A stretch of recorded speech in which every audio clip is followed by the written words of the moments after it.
Every menopause video on this platform tells you the same three things. Eat more calcium, try soy, maybe some black cohosh. None of it explains why. Today I'm actually going to explain what's happening in your body during menopause, according to a tradition that's been mapping this exact transition for 2000 years, and give you the real herbs, the real food, and the honest limits of where this tradition stops and modern medicine steps in. Ayurveda calls menopause Rajonivritti, literally the cessation of menstruation. Classically, it's explained through Artava Kshaya, the gradual depletion of Artava, the tissue tied to the reproductive function. As that happens, one force in the body, namely Vata, the principle of movement, naturally rises to fill the space, and Vata rising explains almost the entire modern symptom list. Hot flushes that are erratic and unpredictable is exactly Vata's nature. Sleep disruption, anxiety, joint stiffness as tissue dries out are all classic signs of rising Vata, described in texts written centuries before anyone used the word estrogen. This matters because it reframes the whole experience.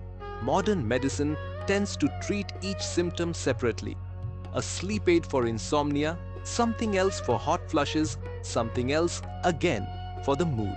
Ayurveda looked at this 2000 years ago and saw one underlying pattern producing all of it. Rising Vata. Treat the pattern and multiple symptoms often ease together rather than chasing each one individually. So if Vata is the driver, the herbs that actually help are the ones that calm and ground Vata specifically, not just any generic menopause supplement. There are two specifically that matter most. Shatavari, which literally translates as she who possesses 100 husbands, is a traditional women's Rasayana, used for centuries to nourish reproductive tissue through transitions like this one, with grounding, cooling qualities that work directly against Vata's dryness. And second is Ashwagandha, the very herb growing in this beautiful field. This is not just for men's vitality, as I've covered elsewhere on this channel, but genuinely useful here too, because it lowers cortisol, and elevated cortisol is often responsible for making every single menopause symptom worse. How do you know which one to prioritize? If your main issue is anxiety, dryness, and disrupted sleep, Shatavari usually matters more. If it's irritability, feeling wired and overheated, cortisol is likely playing a bigger role and Ashwagandha becomes more relevant. Often it's genuinely both, which is exactly the nuance a generic supplement blend can't give you, because it's guessing at one formula for every woman regardless of her actual pattern.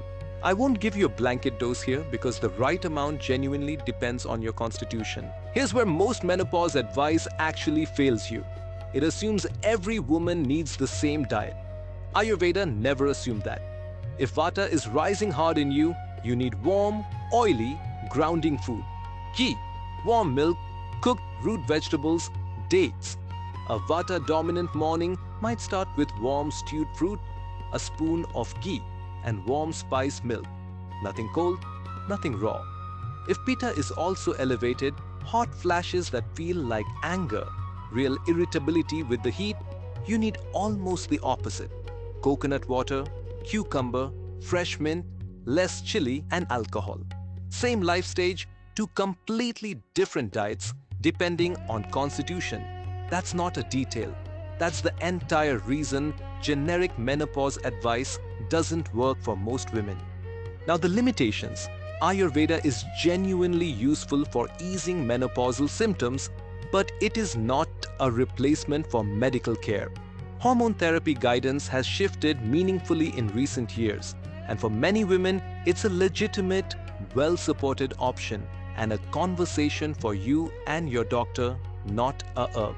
What Ayurveda offers is the layer underneath that decision: the diet, the herbs, the daily rhythm that support you regardless of which path you take.